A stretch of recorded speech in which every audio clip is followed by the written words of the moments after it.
Hey, Tony Gaskins here. I want to talk to you now. We still in the first month, so we're setting up for the whole year. And a lot of you didn't get a chance to sign up for the This Is My Year program. Sorry about that. You missed it. But I'm still trying to help you here on YouTube.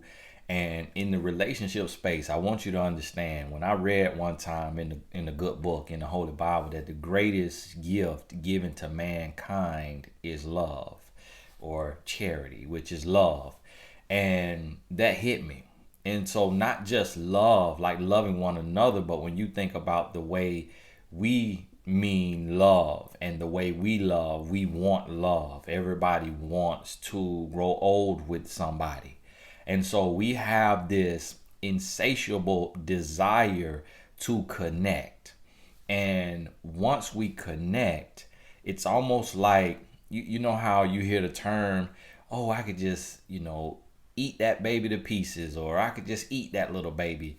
When you see something real cute and it, kind of gross me out. But when I think about it, literally, I think about how when you love someone, it's like you just, oh, like you want to just hug them so tight. You want to just kiss all over them. You really, if it's your child, you just want to cuddle, you want to hug, you want to buy them everything, give them the world. It's just this overwhelming sense that you will do anything for your child because you love your child. You will die for them, you'll kill for them. And then when it comes to an intimate, like a romantic love, your partner, it gets to the place to where now your expression of love is giving your body. And so it's not just the hugging, the kissing, the buying gifts. Now you want to come all the way together. You want to give your body. And when you give your body, think about this. A lot of times when you give your body in our lives, we contraceptives were developed along the way. So in the beginning, that's why it was so serious, to where women would get pregnant so easy, because you eating the best, you eating the fruit of the land, you top notch, you healthy, you eating from the land, you raw diet, with, if you eat meat, whatever, but you eating the best of the best because it's not processed and all of this, it's no preservatives and all of this stuff. And women just popping on my bam, bam, bam, bam, bam. Women having 15, 20 kids in the beginning of time now. And then, so there was no contraceptives. You sleep with somebody, you forming that soul tie. If it's outside of marriage, you in sin. And then the good book starts to talk about how we got into sexual immorality. And we went into where there were men sleeping with men, and there was men sleeping with children. And so things got very immoral. And I was reading the Bible. I was reading the Old Testament. And I was reading my study Bible. And it talked about, it was somebody, I can't remember all the names, but it was somebody who went to somebody else's house. And they went to the man's house. Maybe it was in Sodom and Gomorrah or something like that. And went to the man's house, and the men of the city came to the man's house. I can't remember if the man was like Lahore, or something. Came to the man's house, or Leban, came to the man's house and said, bring those men out here so we can rape them. That's what it said. I was like, huh? Am I reading this correct? It said, bring those men out here so we can have sex with them. This was men telling this man, you got some visitors in your house. Anybody come through this here city getting touched. Men and women, we putting it on you. So let us turn them men over to us so we can do something to them, strain for a piece of change. And I was like, wow. So early on, in the human existence, this lust, this desire to connect, to replenish the earth began to take over, and people began to be immoral in their act. So I want you to understand, don't ever stop doing this. Stop trying to reduce physical intercourse to a meaningless, selfless, casual act. It's not that. It is deadly. It is deadly. You know the word hypnotized? And then you know the word for a man's third leg? The D word? And they call it dematized. Y'all done heard the word. I don't want to use the word. But hypnotized and you matized. The D word, dematized. Y'all know what I'm saying. Nah, don't put it in the comments, but y'all know what I'm saying. And the reason why people say that, the reason why that came up is because it became known when a man sleep with a woman, now he owns her. She feels a sense of ownership to him. She feels like a piece of his property, like he has taken her, he has her. That's why if you do it and it's not consensual, it's seen as a violation. That's why it's called rape. That's why it's called molestation, because when it is not authorized, it is a violation, because this is a serious act.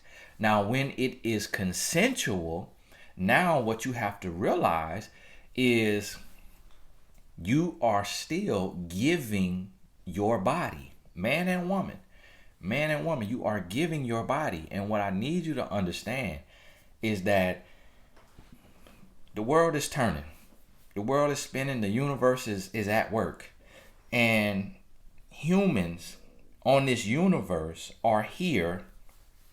And one of the main goal, the main order for a human is to reproduce life. Because if the desire to reproduce life was easily tameable, easily quenchable, then the human race would cease to exist. So that desire in man is insanely strong. It is very, very strong. It is mind-alteringly strong. It is mind-bogglingly strong. It is beyond your comprehension. I talk to women about this, and to be honest with you, women have no clue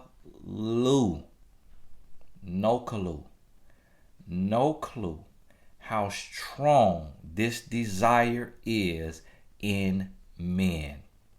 It is different. I don't care if, and I've talked to several women who they say, well, Tony, I want it just as much as a man. I want it just as much as a man. I say, you think that because you have a desire for it, and yes, you feel like you can do it every day. Yes, very few women say they could do it 3 times a day. I think it was a celebrity that came out and said she had to get her release every 12 hours. I remember I've dealt with and talked to ladies like that. And in all of those cases, in all the cases that I saw, I would ask them, I said, well, when were you exposed to this feeling that you're chasing? And they would say at 10, at 11. So their body was put into an orgasmic state before they even knew what it was. They were penetrated and received a release. They were violated. And so what happens is that release happened. And when that release happens as a young age, before you understand what's happening, it can become your norm. It can become an addiction. It can become a perversion of a deviation from what is normal. And the same thing happens with a lot of men. When guys start to be exposed to these feelings at young ages, 5, 6, 7, 8, 9. There's men who have been put in that state, that orgasmic state, even before they had anything that could come out. It was being stimulated 8, 9, 10 years old. That release from the brain that is attached to that action when you are in your imprinting stage now can take over you and become an addiction. That's why they have sex addiction classes in therapy, because some people say they are addicted. Now, let me help you understand this. I do not believe in that being an addiction for a man, because what one man says is an addiction is actually the same thing that every other man is doing. So when you really sit down and talk to a man who says he is addicted and he tells his actions and how it works, that's the same thing that every man experiences, pretty much, unless something is wrong with them, like, ED, dysfunction.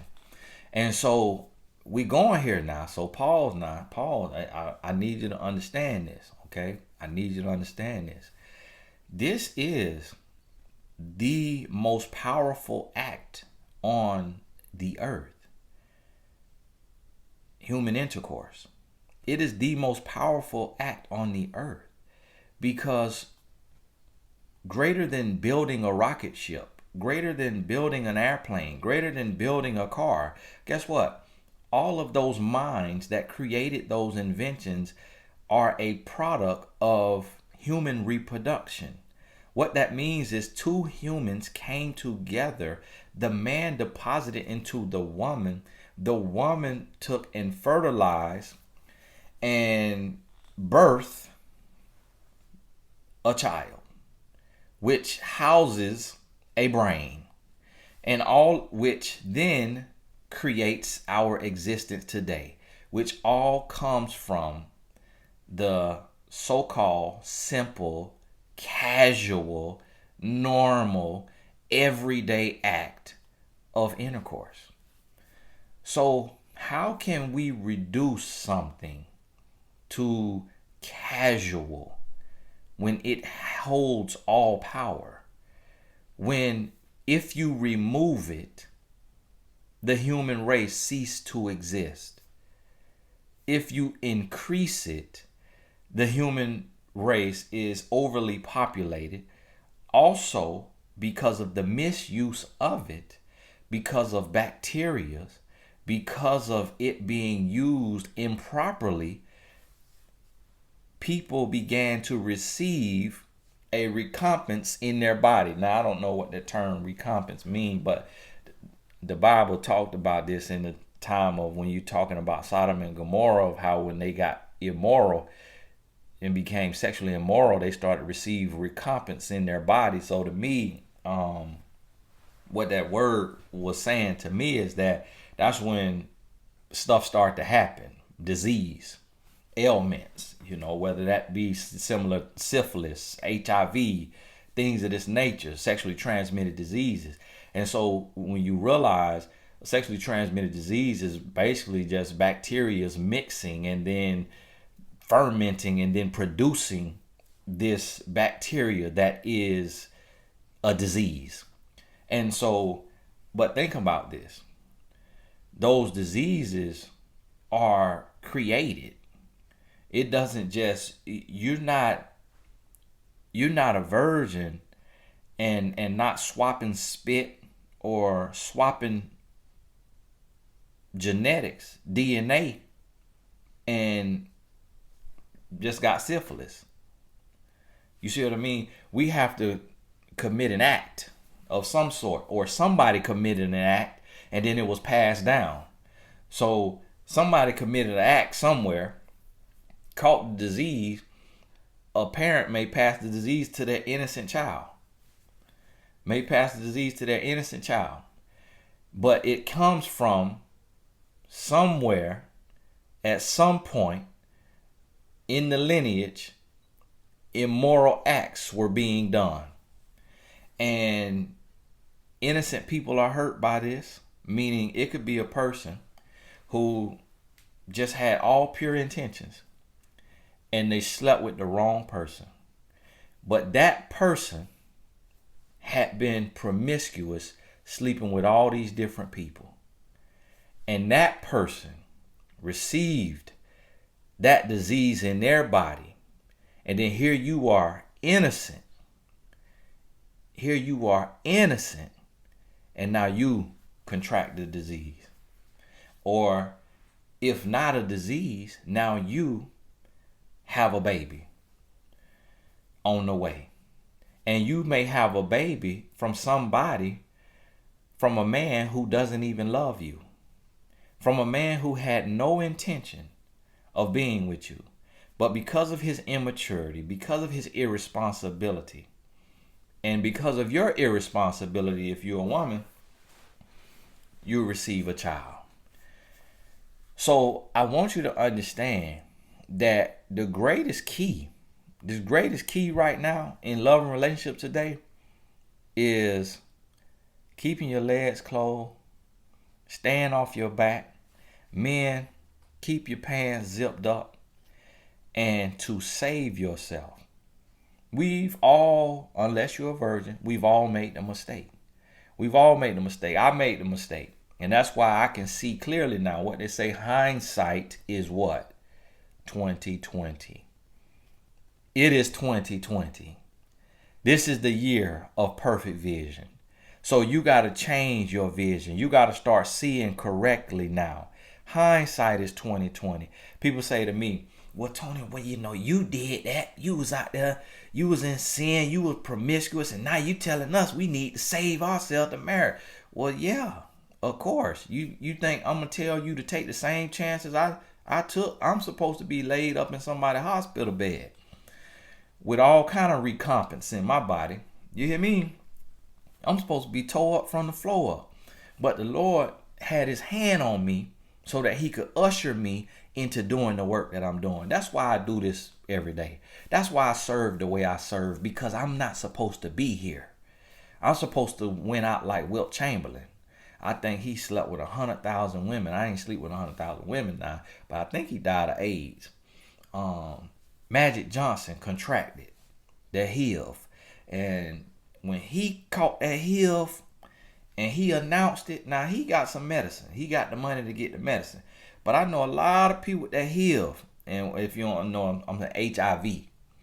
And a lot of people contracted through sexual intercourse or through drug use, IV drug use. And then some people is passed down from their parent because of their parent being either an innocent victim of somebody who had contracted it, or the parent being the promiscuous one, or the parent being the drug addict. And so what you have to realize is that there are sins that's happening, and the wages of sin is death. Somebody gonna die. At some point, somebody got to pay a price. And it might be the innocent bystander. But see, when you are an adult, this is what I need you to understand. When you are an adult, and I try my best, I try absolutely my best to be empathetic, and to keep in mind, but one thing keeps coming to me. One thing keeps coming to me is, and this is hard to hear, this hard to understand. Listen to me. This is hard for me to say. But it's very, very, very rarely do I experience and I see people who were living a righteous lifestyle and they have to suffer the wrong and they are forsaken. See, never have I seen the righteous forsaken. Even in your pain, there will be a praise. Even in your mess, there will come a message. Even in your brokenness, there will be a breakthrough.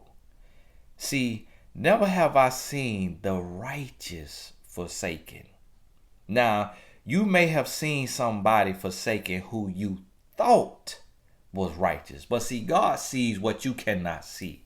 God sees that 24 hours. What you do with that 24. What you do in your bedroom. What you do in the back seat of your car. What you do in the front seat of the car. What you do in the bathroom. What you do in somebody else's bedroom. What you doing in somebody else's apartment. What you doing in yours home where you reside. See, the Almighty sees all. And the wages of sin is death. So that's what I want you to understand. That a lot of y'all believe in God. A lot of people believe in God, men and women. And say, well, I'm waiting on a man. God for me. All right, man, I'm looking for a good wife. It's hard to find a good wife. A man wrote me yesterday. He said, Tony, where's the video for the godly men who have been with the loose woman? That's what you get. Because who got hurt by the loose woman, the worldly woman. That's what you get. Because you were unequally yoked. Lord, forgive me. I ain't mean to say that's what you get. I told you I'm trying to be empathetic. And this is what I'm trying to say is that it's so many people that's coming and they saying, Tony, I have this disease. It's altered my life. It's incurable. And when we look into it, it comes from premarital sex. So I said, man, had you removed the premarital sex, had you taken that off the table, then guess what? This person who was promiscuous that brought you this gift that keeps on giving, that person most likely would have left your life. Or the person would have eventually broken down and told you that they was coming to bring a package, that they had a package. Because had you taken that off the table, if the person remained in your life, he or she would have been forced to really get to know you. And if he or she would have really gotten to know you, then he or she would have fell in love with you. And then once they have fallen in love with you, it will be very hard for them to knowingly sleep with you unprotected and give you what they have in their body.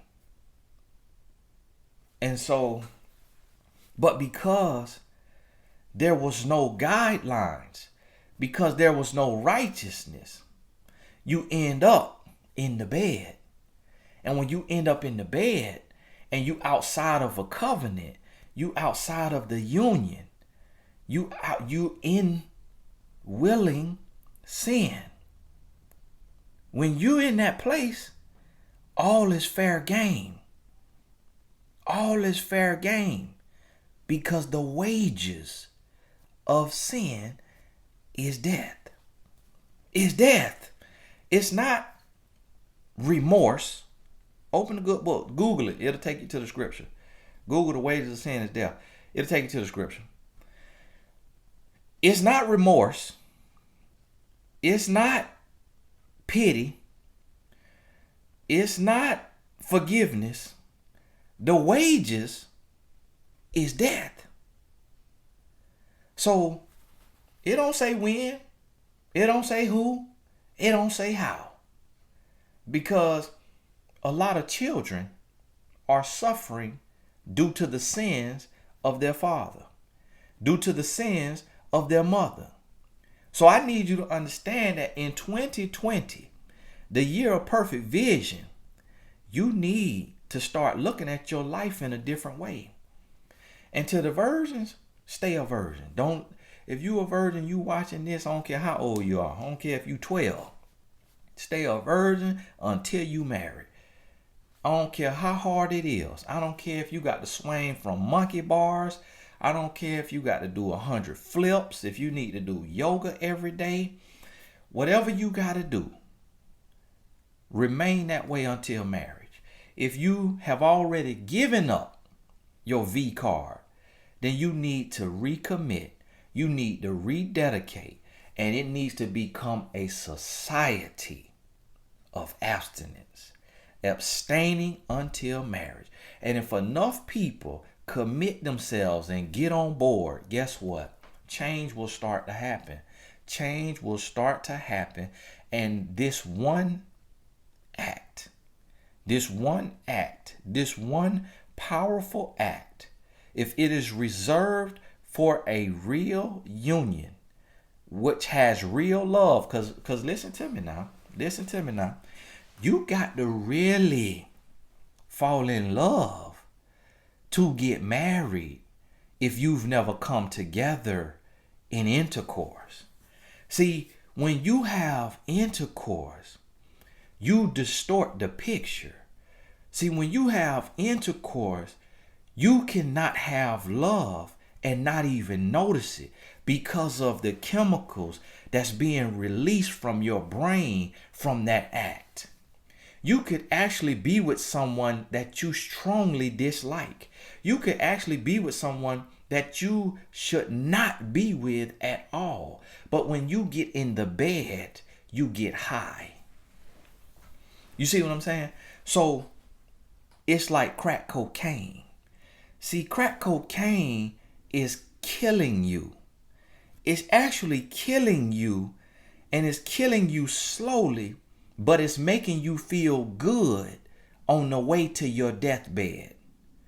That's the same thing that intercourse is doing, because the same part of the brain is activated from drug use and intercourse. The same part of the brain is activated. Now, the dosage that you receive may be different, but the same chemicals are being released, because the brain only has but so many chemicals to release, and they're triggered by certain things, certain acts, certain experiences that the mind responds to. So what you have to understand is that you're being drugged to your demise. You're being drugged to your death. What I mean by that is you so high from this intercourse. I remember talking to a lady, and as a coach, I never could say names or location or anything like that. And there's multiple people who say the same thing. That's why I'm able to come up with these videos and the topics, because the human experience is the same. We going through the same stuff, just in different parts of the world. I remember hearing a lady say, she said, Tony, she had been cheated on and all this, man cheating on her and stuff. And I said, well, if you are committed to staying and you really want to stay, you need to take that off the table. Take that intercourse off the table for a period of time. And y'all need to start over. And y'all need to rebuild. Don't just jump back in the bed. Y'all need to build real love. Y'all need to become best friends. And she said to me, she said, Tony, well, that's where we get our chemistry, in the bed. That's where our chemistry comes. I said, well, if your chemistry comes from the bed, y'all have nothing. If the way you bond is in the bed, y'all have nothing. Because what if he have a stroke and his third leg don't work? And you don't like his mind, you don't like his conversation, you don't like his personality, you don't like his character. Y'all finito. What if you go through a surgery? What if you get put on your back from a back surgery? What if you out of commission? And y'all don't have real chemistry through communication and real love? You have nothing. What if he come in the ED and his member don't work anymore? What if you hit a point in your life to where you tired of it and you going through different phases in your life? then you have nothing. So see, what I need you to understand is that when you connect that way through intercourse, it will blind you. It will dope you. It will trick you into a marriage. It will trick you into a relationship that you shouldn't even be in because you feeling high, because you feeling this feeling of ecstasy. So when you take that off the table, now the person you're dealing with is forced to make love to your mind. And if a person cannot stimulate your mind, if a person cannot touch your heart and stimulate your mind without intercourse, then that person is not for you, because they don't have the key to your lock. They don't have the code to your safe.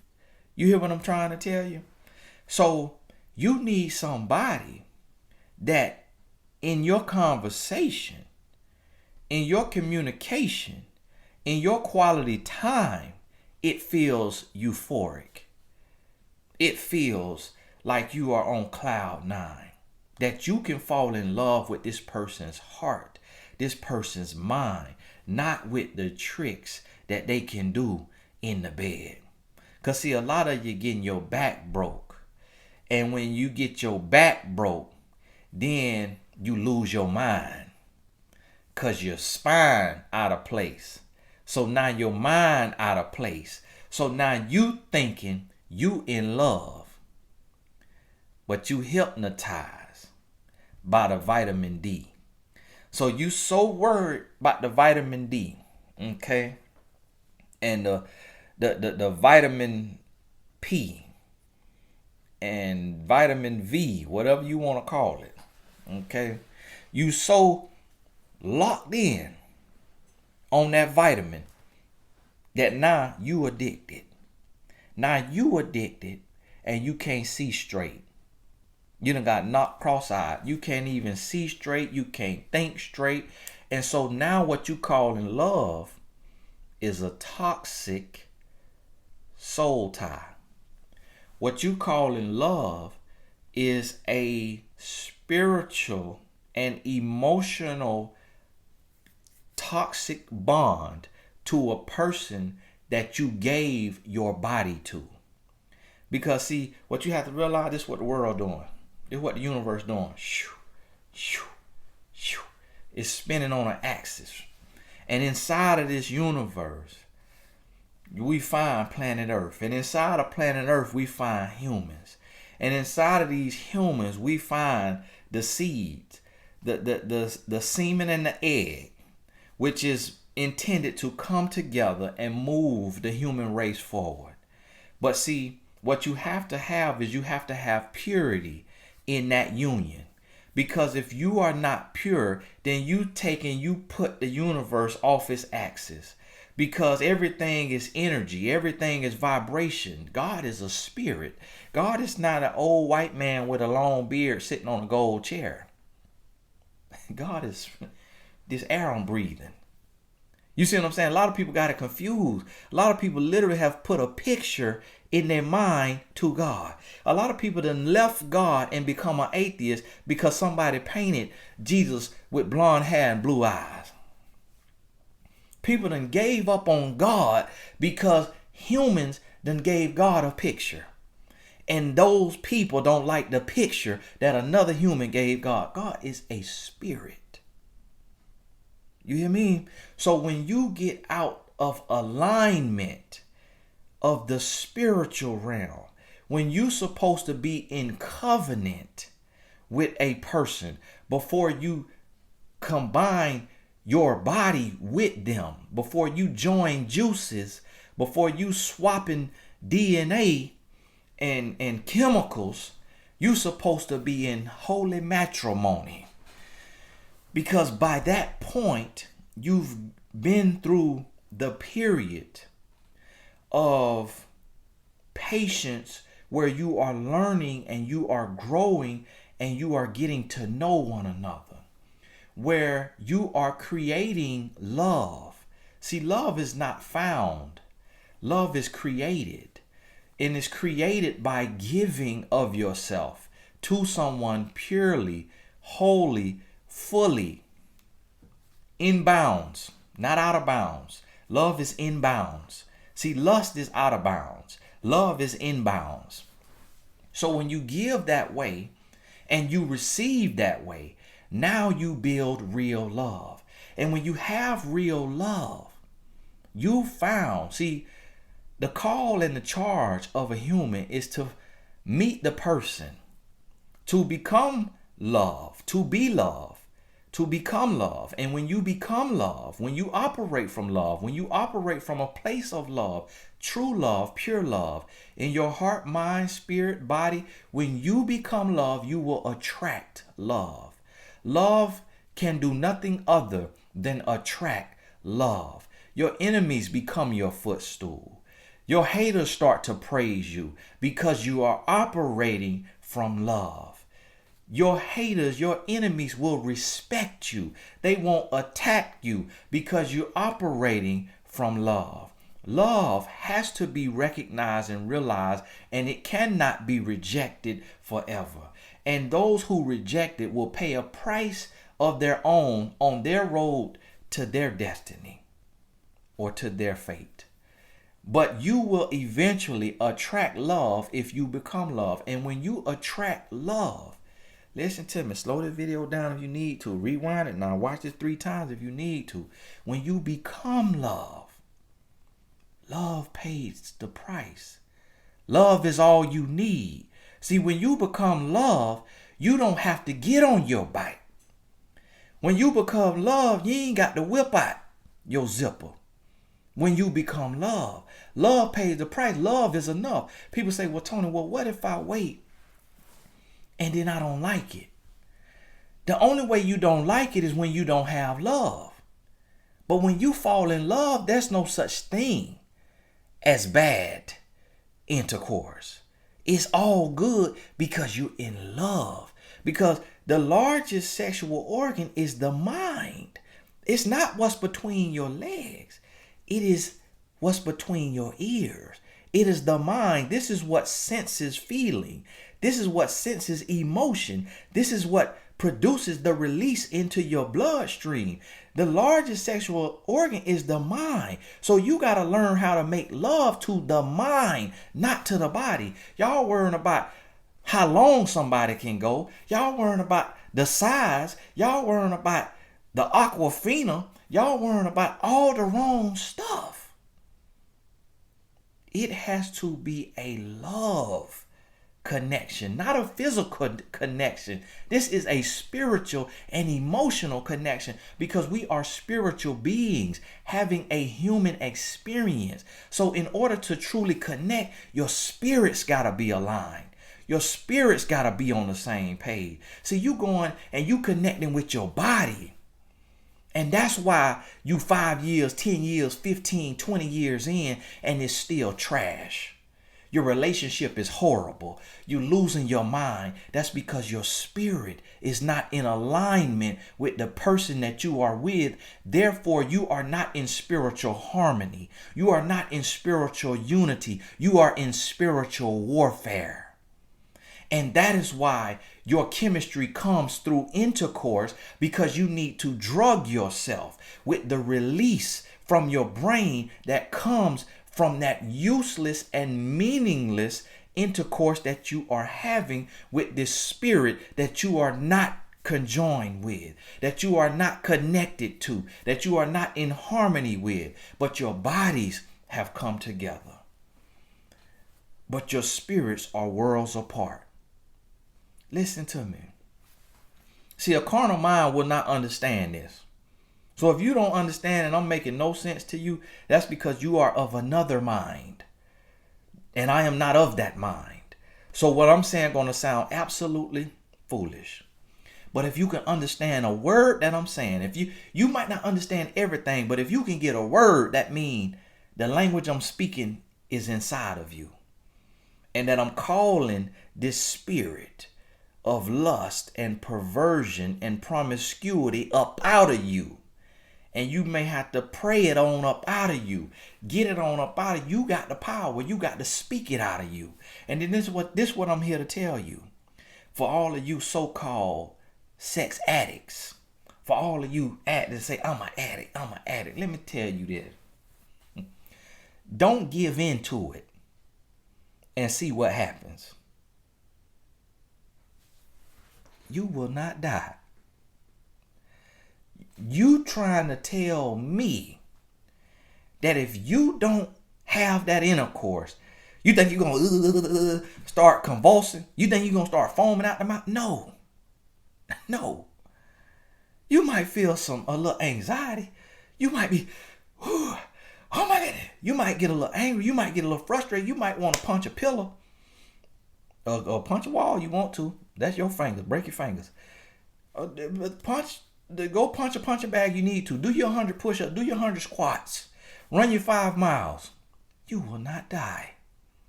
You will not die for abstinence. But what's going to happen? That weakness will become strength. That weakness will become strength.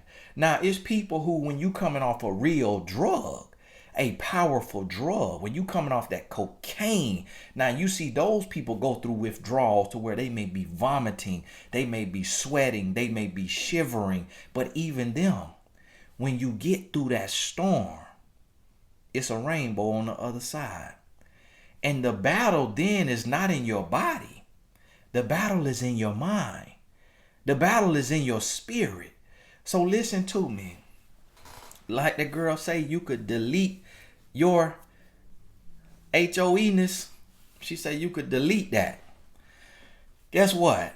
You can delete it. You can delete it. It might still be on your resume, but you could delete it from your spirit. You could delete it from your mind, meaning that you don't have to keep getting on your back. You don't have to keep unzipping your pants, fellas, just because you've done that 100 times already or 1,000 times already. You can change. So in this year, make a commitment. Listen to me. Make a commitment, because this is the greatest act, physical act. The greatest gift is love. But the way we express that love is through this physical act. But that's also how we express, how we fulfill lust. Because you can express love without that physical act. But that's how we fulfill lust. But that's also for the means of reproduction. So you got to understand what it is for, where it should be for, when you should do it, and why you are doing it. Don't just be giving your body away willy-nilly. We've already made that mistake. So now you know better. Now it's time to do better. Because I still have the urge. But see, I realize the war is not in my body. It's in my spirit, man. It's in my mind. So what I have to do is I have to renew my mind. And when I renew my mind, I renew my spirit. So what that means? By renewing my mind, that means that I'm not watching pornography. You need to let go of that. I'm not self-pleasuring, feeding the lust, intensifying the lust, because that's what it does. See, the more you keep self-pleasuring, the more you warming it up. The more you warming up, the more you intensifying it. You feeding the monster. You feeding the monster. And eventually, that right there is not going to be good enough, and you're going to want the real thing. You're going to want the real thing. You tired of eating artificial crab. You want something fresh out that water that you see get dropped in the pan, that you take the leg yourself, crack it open and dip it in some butter. See, when you doing all that self-pleasure, you're going to get tired of that artificial. And you're going to want that real, that wiggly jiggly. You hear me? You're going to want that real, because you're going to build up your tolerance. Just like with anything that you keep doing, you want more, you want more, you want more. You were lifting 5 pounds, then you got to 10 pounds, then you got to 15, then you got to 20. You see what I'm saying? So you went from this little here vibrator, then you went to use something else. Then you went to use something else. Then you need you a man. Then you want a man. Same with the men. Went from the computer screen, went from the phone screen to where now you out hunting looking for you a woman. Now if you get you a woman and you got women that's going to do it instead of that screen, now you going that way. But see, that screen couldn't deposit that HIV in your body. So the wages of sin is death. Now see, this death may be by natural causes, or it may mean you feeling suicidal because of where your life has led you based on your choices and your decisions. Or it means your actions make somebody else feel homicidal and you getting ready to become the victim because of who you dealing with and how you dealing with them. That's why I tell these men, you keep playing around with emotions with these women and you're going to meet the wrong one. You're going to meet the one that you are the straw that broke the camel back. And she's going to put a knife in your heart. And I'm not speaking metaphorically. She's going to put a knife in your heart. She's going to put a bullet in your head. You know why that show Snap exists? That show Snap and on that old Oxygen, that channel, and old Lifetime channel, all that stuff, real stories. You know why? Sin.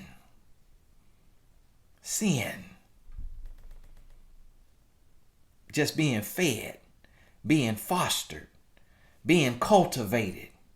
And it just leads, see, that lust spirit then permeates and it turns into that greed spirit. That's why I don't deal with certain spirits, because them spirits bring about other spirits and them spirits feed off other spirits. That's why when you ever notice somebody with a promiscuous spirit, that same person, the same people will also get into illegal activity because of the spirit of greed, wanting to get fast money, illegal money. It's spiritual. Oh Lord, I looked up at 47 minutes, forgive me. But this right here, this is that serious. This is that serious. Forgive me. Wow, I thought I've been talking 10 minutes. This that serious. I had to let the Lord reach it today because see, somebody right now, put be blessed in the comments if you got this far. See, somebody right now, you on the fence. You on the fence. You warring in your spirit. You warring between your righteous spirit, what you know is right, what you know you should be doing, and this evil world, this carnal world, this profane world, this promiscuous world, this overly sexualized world. And you warring in your spirit and you asking yourself, should I keep compromising? Should I keep compromising and conforming to this world to find love? Should I keep going against my values and ignoring what I know is right? Should I keep giving my body away, sowing my wild oats? Should I keep doing this, knowing that it's not sitting right with my spirit, knowing that every time I get up, I feel less than. I feel like I just gave my body to another evil person, to another person who does not care for me, who does not even really know me, who has not shown me enough to even deserve me in that way, who has not even won my heart. And now here I'm giving my soul. I'm giving my whole body. See, somebody on the fence. And I'm here to tell you, I was reading this morning, I reading Proverbs 31. And I believe around Proverbs 31 and 30, where it's talking about this woman. And it says, many women have done noble things, but you exceed them all. You've surpassed them all. What that said to me and what that meant to me is that you need to be a 1%er. You need to stop trying to be in the 99% and be okay being in that 1%. Because If 1% of 7 billion people is 700 million or 7 million, then guess what? Out of them 7 million, if it's 3.5 million men and 3.5 million women, or even 5 million and 2 million, guess what? You're going to come upon the time, you're going to stumble upon the time to where you as a 1%er, you meet a 1%er. Whether you a man or a woman, when you enter the 1%, guess what? You ain't the only one taking that leap. You ain't the only one taking that leap of faith. I remember the man in the Bible, he said, Lord, I'm the only one righteous. I'm the only one living right. God say, I got 700 of you over there living righteous. You ain't the only one. You never the only one. It's always going to be somebody else that God has put on their heart to take up the same charge that you've been given. So if you on the fence, I'm here to tell you, stay off your back in 2020. And if you can find the strength to stay off your back in 2020, you're going to be able to roll right into 2021, right into 2022. But along the way, if you're doing this with a glad heart and your spirit is pure and you operating from love, you are going to be radiating love. You're going to be glowing love, and you're going to attract love. You will be in a sea of people walking down the street, and you will have an aura about you. And your likeness, the person that is intended for you, will have that same aura. And you will be drawn to one another because you will become the light in the darkness. And so you will see the light, and your partner will see the light in you, and y'all will be able to come together and join forces. And guess what?